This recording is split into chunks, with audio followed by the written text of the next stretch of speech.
Let's talk about porn today and how women and men can be very different in what arouses them. So one study took people and they divided them out into gay men, gay women, straight women, and they had them watch all different kinds of pornography.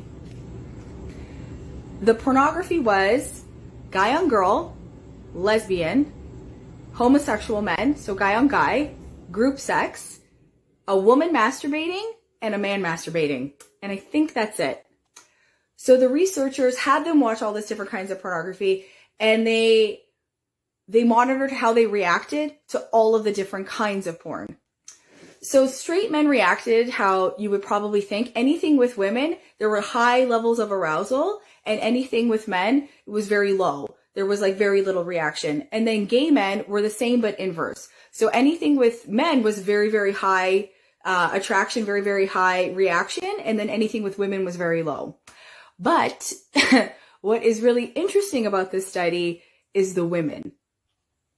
So the women, regardless of orientation, heterosexual or homosexual, reacted very, very high to all of the different kinds of pornography. Gay, straight, group, it didn't matter. Everything was quite high. They were aroused for a lot of it, for all of it.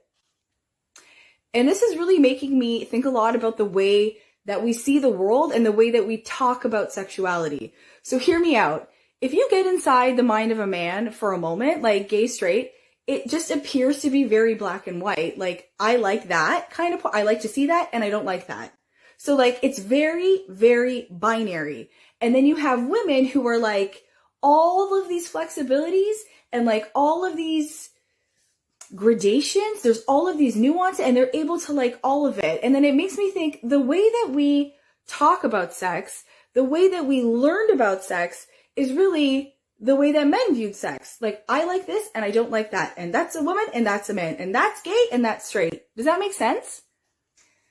That if women hadn't been excluded, obviously, and oppressed and abused by men for so long, but excluded from this study, like excluded from sex in particular, that we would probably be talking about sex in a very different way. That like the need to put people in categories, I would even think probably wouldn't exist. Or that all of these different kind of categories that you're seeing today and people are like, oh, there's all these different kinds of genders and sexualities and I don't understand it.